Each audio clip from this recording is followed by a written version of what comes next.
It's time to check the tape. And we know that Will Shipley is RB1 for the Clemson Tigers, but his teammate, his running mate, Phil Mafah. What does the tape tell me about RB2? I'll let you know next on the Locked On Clemson Podcast.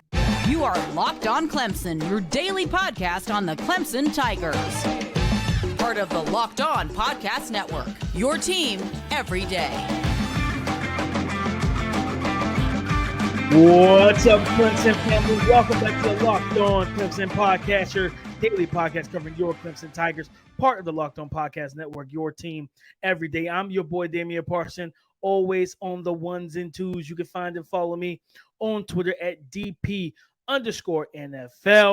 I am part of the co-host team on the Locked On NFL Draft Podcast, as well as the owner of the Scouting Room. I will have the link to that Patreon account for you guys to tap into in the YouTube bio and description. I'm sorry. But guys, as always, thank y'all for making Locked On Clemson your first listen today and every day. Whenever I drop these podcasts, thank y'all for being my Clemson Tiger family, but also my every single dayers, man. And do we have a fun show? As always, guys, we're going to get into we got some good and some bad, right?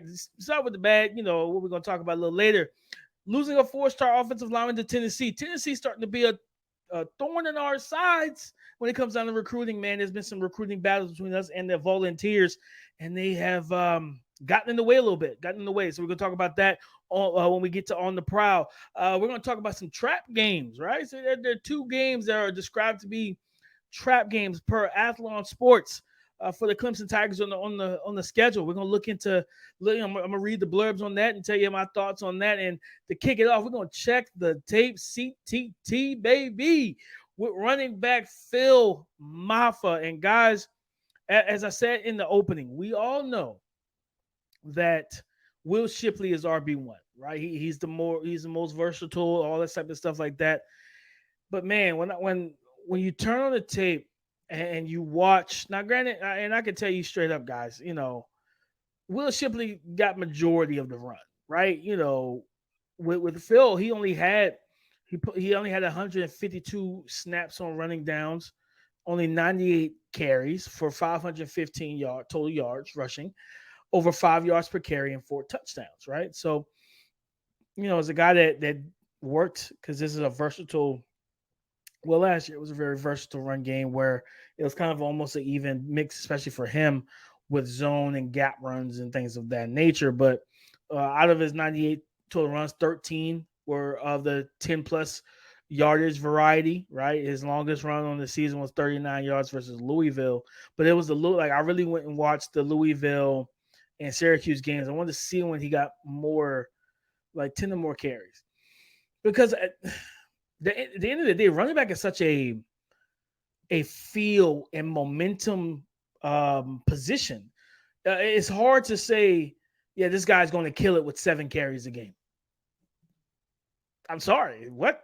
It's really difficult to do, mainly because you have to get the feel of the game and how and the defense you're playing. So are they more of a athletic rally tackling defense? Are they more of a front, a stout front and physicality, tone setting defense where they're taught to be physical and aggressive, which will allow you to then counter with patience and pace and timing and elusiveness. But if they're more of the rally tackle, they don't want to be physical, then you meet them with that physicality and you set the tone. So you have to want to get into a rhythm. Get that momentum and that rhythm going as the running back, and it's hard to do that with 7, 5, 6. One game with 5, next game with 6, next game with 8, going back down to 5. With those type of numbers and touches in the run game. But looking at my notes here, guys, the things that I wrote down with Phil Mafah. The first thing is NFL size and frame. They have him listed at 6'1", 225 pounds. Big kid, big young man, strong. Sturdy body, stout frame, very dense, right? Well built, top to bottom, evenly proportionate. So he's got that NFL size and frame, but patience as a runner is so important. There's a phrase that running backs that I was taught I actually coached some running backs and kind of really taught them the same thing was, growing up was, slow too fast through. But it's similar to what the linebacker, what we talk about with linebackers. You want it to be slow until you know.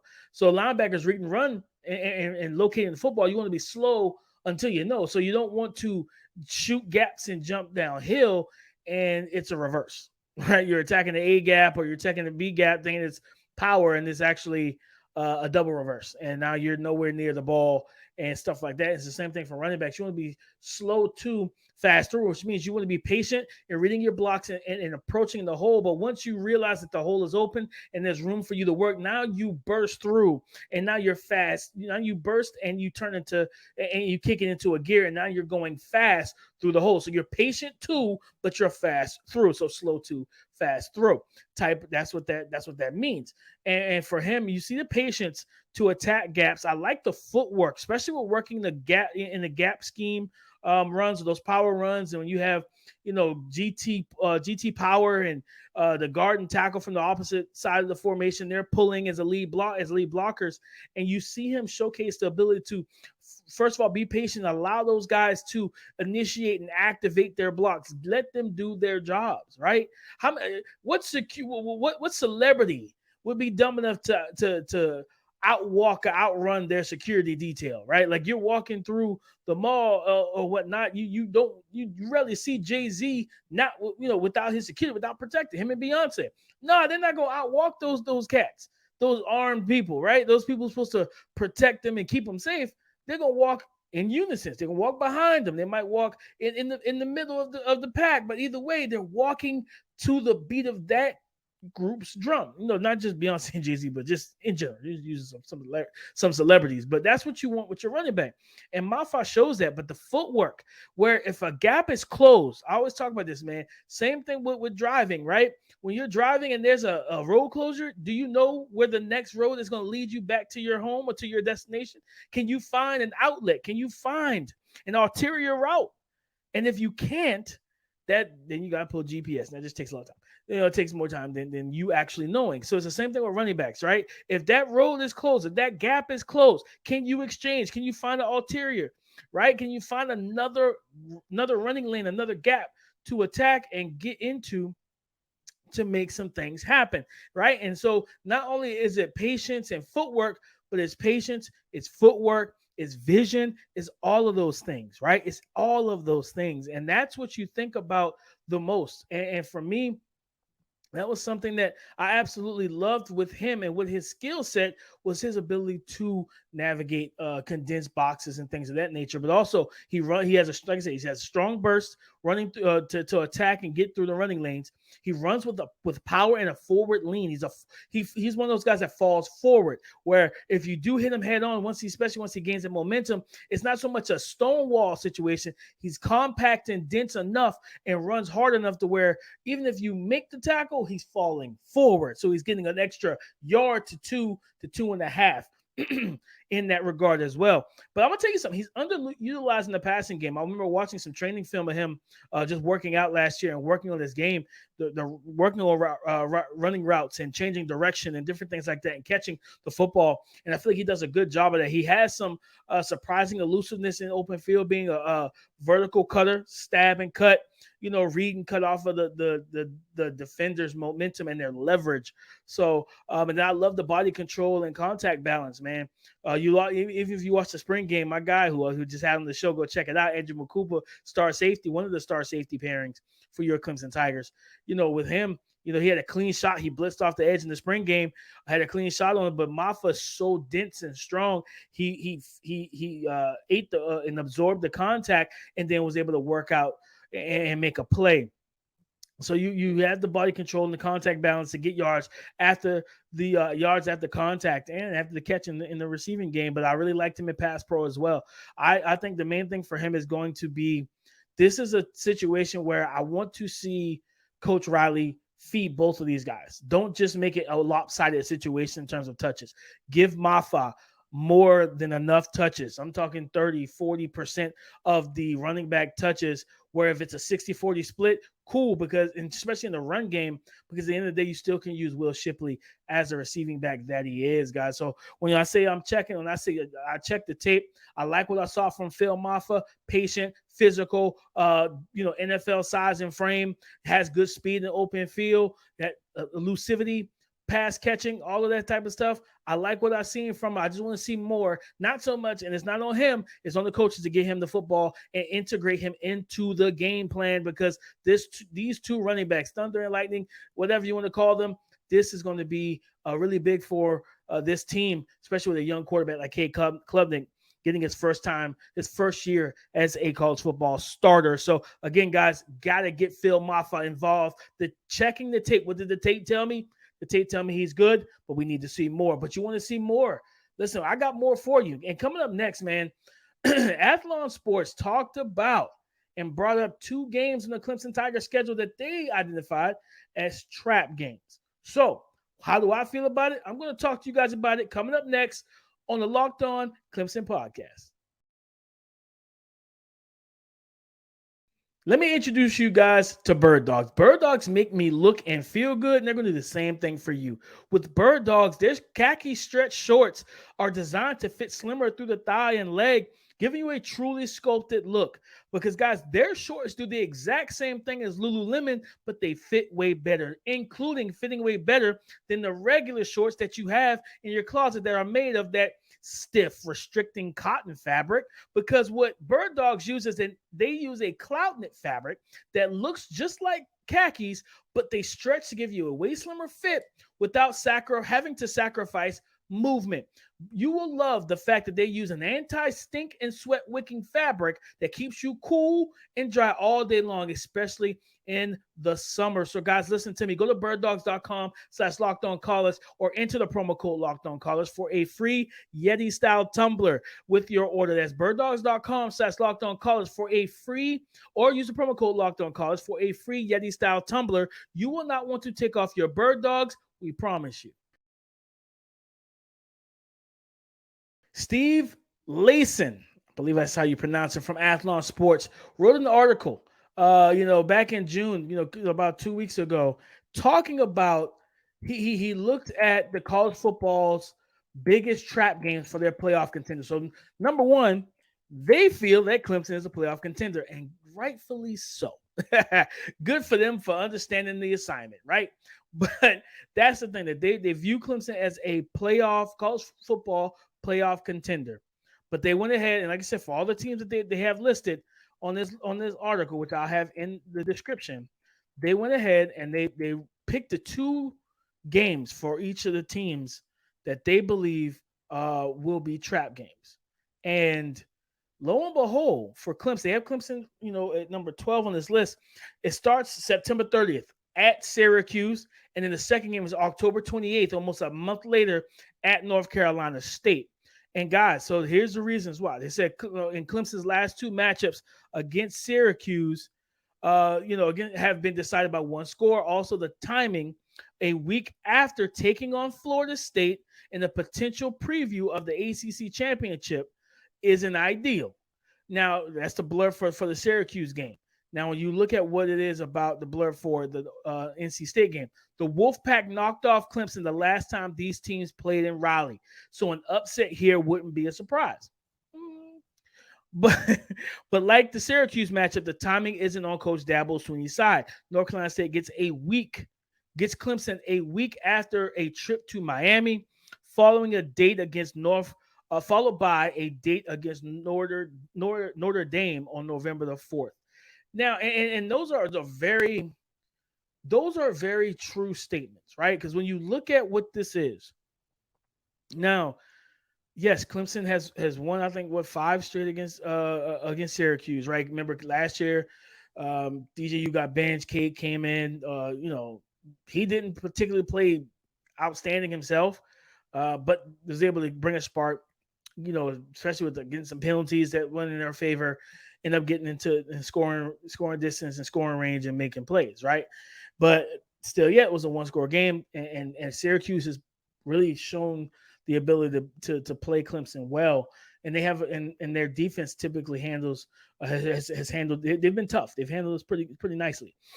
So when you look at it, right? So at the end of the day, like this game, talent wise, Sean Tucker's gone. Garrett, I think it's Garrett Williams. Their star corner is gone. They do have Arondé Gadsden, who's like a wide receiver, pseudo hybrid tight end, big body type of guy. Dangerous passing weapon in college football. One of the better and more dangerous weapons in college football. Now, the quarterback, I think, is Garrett Schrader still, if I remember correctly. And Garrett Schrader is okay at best. So you can't really, I'm not really concerned with the talent perspective. But the point that he made, that Steve, that Mr. Lassen put in his article, the timing of this game, coming like a week after the Florida State game. And for those fans that are going to watch this that don't know why that's so important and pivotal, it happens at all levels of football, especially college and NFL, where you get on this emotional high, right? And it's the Pittsburgh Steelers going versus facing off in their first divisional matchup versus the Baltimore Ravens in the 2000s, right? Troy Polamalu, Ray Lewis, Ed Reed, so forth and so on, Big Ben, all that, right? And the level of emotion goes from normal to high alert, and they go up, right? And the emotion is so high to where guys are just like, oh my God, man, like once the game is over, you end up being drained emotionally, right? As well as physically. So now it's not only do you have to get up from a mental and emotional standpoint, get up for your next opponent, right? The very next week, but you also have to get your body ready. So I think that's a very good nugget regarding why Syracuse could be a potential trap game. And I agree with that aspect. Not so much the talent, even though they play them tough and play them tight the last two matchups, they've been decided by one score and everything. But I think talent-wise, Clemson is far superior. But I think the situation, think about that, right? Clemson's coming off a big win. What you got to do is make sure that Cade's head is in the game, right? Not saying that it won't be, but he's a young quarterback. You knock off the team that you're more than likely going to see in the ACC championship game, and that's probably your biggest talent. Like Florida State is the most talented team in the ACC outside of Clemson. So that team is the only team that truly has a glimmer of hope for a college football playoff, situation or berth if they run the table, right? Nobody else is going to get that, or even if they lose one game, nobody else is going to get that. It's going to either be Clemson or Florida State, not NC State, not UNC, with Drake May and everything. Now, the Drake May thing might tip the scale a little bit because they tip from a money standpoint. You want to get the best of the best in terms of quarterbacks out there, and he's the best in the ACC, and we got to be honest about this thing. Some people believe he's the best in college football, over Caleb Williams. I think Caleb's a little bit better, but Drake is nice. So I think that's a really good nugget. Same thing, with NC State. NC State, I think their offense could be really good. I think their offense could be good. They have multiple guys that can really throw the ball. Arm talent. They got a lefty with Brennan Armstrong transferring in, a young dual threat kid. Who's also on the baseball teams, Miles MJ Morris. That's one of my guys. I met this young man, incredible athlete and arm talent. He's a total package, and he's about his business, man. And is very headsy and smart young man. That's wise above his years for sure. But again, like they can get it done. But you look at this situation, you got to go to Miami, right? And then, but not only this is where a situation where it could you ask, is it a trap game? It could be, and the reason why it could be a trap game because of where it's placed. After going on the road to Miami, right? Is the U back? We don't know, but Clemson's gonna make sure they're not. But the point is, do knock off Miami. What if you start looking ahead? You look past North Carolina State, and you look ahead to Notre Dame, and knowing that that's a big ticket name, that's a big brand. To where you knock off Florida State, you knock off Miami, you knock off Notre Dame, you run the table, you beat the teams that you need to beat, as well as taking care of business that you're supposed to take care of, right? like the NC States and the Syracuses and the Dukes and so forth and so on. When you take care of the teams that everybody believes you should take care of, and then beat the teams that people are like, that's your biggest competition, and you run the table, or maybe you lose one, like you lose against Florida State, but it's close, but you beat the other teams, right? You beat the Miami, you beat the Notre Dame, and if they're having good seasons and it looks good in the eyes of the voters, right? Then you get to the ACC championship game and you shellac, you beat Florida State. Then it's like, okay, we got to give Clemson their due, because not only they, they took care of business, right? And that's where you don't, and trust me, I believe Coach Dabo Swinney's gonna have those guys ready. But that's where Steve makes the point of, is this a trap game? It could be, because they could look ahead as players, right? Look past their competition right after Miami. Say they blow out Miami, right? 40-7. Okay, cool. Great job. You don't want to go into the NC State game with a big head. Your head's blown up with helium. The media's popped you up. You just blew out Miami in Miami. The U's not back because of you, Clemson Tigers, so forth and so on, right? What can a hurricane do to a tiger? I mean, not in literal sense, but in this situation. And then, you ignore the wolf pack that comes in. The NC State wolf pack comes in, and you don't take them serious, and then they make this a closer game, and then you don't want to give a team that you're better than any type of hope, especially going into the fourth quarter. You want to put them down, and you want to beat them down quickly. You don't want them to hang around and linger, because then the more confidence they get that, hey, we get to the end of the fourth quarter, this is a 3-point game, and we get the ball last, guys, we can win. You don't want that. So that's why I think that's a good point about this, about these two games being trap games. Are they trap games? Can they be trap games? I say yes, just because of the placement of their games on the schedule and who they play before, who Clemson will play after, and things of that nature. So I agree with Athlon Sports. These two games could be trap games for the Clemson Tigers, but I think the ultimate trap game is Week 1 versus Duke on the road, 8 o'clock on ESPN primetime. I think that's the ultimate test in trap game. But guys, I told you I had good news and bad news. I got to get into the bad news. On the Prowl, Tennessee Volunteers being a thorn in our side, man. Being a thorn in our paw, rather. And, we're going to get into it. William Satterwhite, offensive lineman, I really liked his tape on. I really liked his tape. I thought he would be a great fit here with the Clemson Tigers. He's headed to the Volunteers. We're going to talk about it next on the Prowl on the Locked On Clemson Podcast.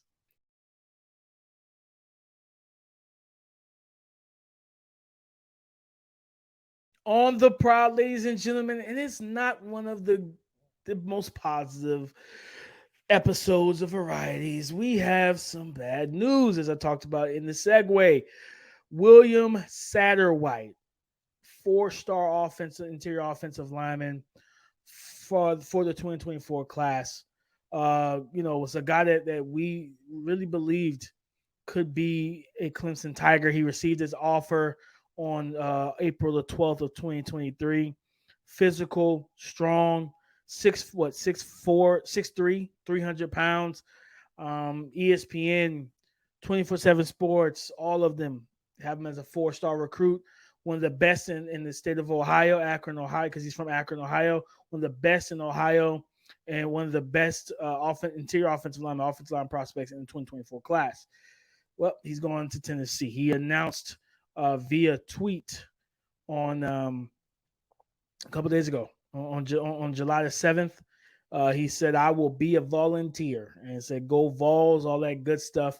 And again, this was a kid that was highly sought after. Michigan State, Alabama, Auburn, Penn State, Cincinnati, Georgia, Clemson, Tennessee, all of them were on the radar, guys. And being able to, we have to continue to add pieces to this offensive line. And that's why I was so hype about William Satterwhite. I talked about, I believe it was on Friday's episode, with Ronan O'Connell being the first 2024 offensive lineman to pledge and commit to your Clemson Tigers, man. And that's big, right? But Fletcher Westphal He's talking about July the 10th. His coming today. We'll see how that happens on July 10th. And then you have Casey Poe, another offensive lineman that Clemson's targeted. He's supposed to be making his decision, and where he's going to commit to on July the 12th. So that would be Wednesday of this week. So in just about 2 days. So again, later today we'll get we'll hear from Fletcher Westfall, and then in 2 days we'll hear from Casey Poe. But it's not looking good in terms of the offensive line. You only have one 2024 recruit coming in that has pledged, and you want to get better with that. So we got to figure this thing out, man. I don't believe we're going to lose a ton of veteran talent to the NFL draft just yet right now off of this offensive line that we have currently heading into 2023, but getting a William Satterwright, getting Westfall and Ronan O'Connell, that would have been huge. Physical, tone setters, run game, all of that stuff, man. So when I tell you, this is a little bit of a blow, a little bit of a shot, and that hurts, because again, I was extremely excited when I saw this guy's tape because I felt like he could have been. I see why he was one of the best, recruits at the offensive line position in college football. And it's just like I said, at the end of the day, it was just a really tough pill to swallow. And just kind of to see that tweet go out, it's like, man. So you got to hope that you can get Fletcher Westfall, right? And Casey Poe. We know we got Ronan O'Connell. But again, they have to – that's the recruiting aspect, right? I already talked about it. The 4-star 2024 recruits are important. But not just them, but the trenches. Games are won and lost in the trenches. Pat Mahomes, who's the best quarterback in the NFL and all the NFL, and it's not even close. Pat Mahomes lost to the Tampa Bay Buccaneers. Why? Not just because his receivers were dropping passes, because the man had no time in the pocket. Offensive line was getting ran through. They were getting defeated, right? They were like a turnstile that was just like somebody had unlimited coins for, right? You didn't even have to jump it. You just walked through it, and it was there. That's what happened in the Super Bowl versus Tom Brady and the Tampa Bay Buccaneers a few years ago. Pat Mahomes couldn't do – he did everything he could to be Superman, but the rest of the Avengers weren't there. So that's the big thing, man. It's just the fact that you want to have, especially with Cade still has at least another year. You want to have the most talented offensive line as possible to make sure that he doesn't face the pressure that we saw DJU go under at times in 2022, right? You want you want that going forward. As this young man at quarterback starts to make his ascension and his steps and his strides, as a player, and as a quarterback and the leader of this team, you want an offensive line that can protect him. So that's why losing to William Satterwright, is a big loss in my opinion, guys. But again, we've been doing a really good job in recruiting, still doing a great job, right? And now, like I said, we're chasing Mike Matthews. We got Casey Poe, Fletcher Westfall. We still some guys that to keep an eye on. So we'll see how everything turns out, but he's gonna make his we'll find out later on today. It might be before you watch this episode or after. Either way, we'll know where other 4-star offensive line recruit that we've give over to Fletcher Westfall lands on the spectrum. Where is he going? Is it Florida? Is it Tennessee? Is it Ohio State? Where is he going? We'll see. But once we get that word, I'll come back and break down my reaction to it on the Prowl on tomorrow's episode. But guys, thank y'all as always for supporting and tapping in with your boy, man. We talked about losing William Satterwright. We talked about potential trap games for the Tigers per Athlon Sports anyway. And then we checked the tape on Phil Mafah. RB2 could be RB1 for a lot of teams around the country. That's for sure. So I really enjoyed this episode. Go subscribe and follow for free on YouTube, wherever you listen to podcasts. You get the latest episode as soon as it's possible. Thank y'all for making Locked On Clemson your first listen today and every day, Monday through Friday, whenever I drop these episodes. Thank y'all for being my Clemson Tiger family, but also my every single dayers, man. Take that with pride that you are doing that and really enjoying the show and having a good time and interacting with your boy. I appreciate and love y'all, man. In terms of tomorrow, like I said, we're going to the Fletcher Westfall news. We're going to get into that. And what happens with it. And depending on, I might open the show with it. Who knows? We'll see. On the Prowl might be the first segment, but we'll get into that on tomorrow's show. But guys, as always, in terms of Twitter, you can find and follow me there, DP_NFL. Talk to me because I talk back. Come and join the conversation again tomorrow on the Locked On Podcast Network. Your team every day. Go Tigers.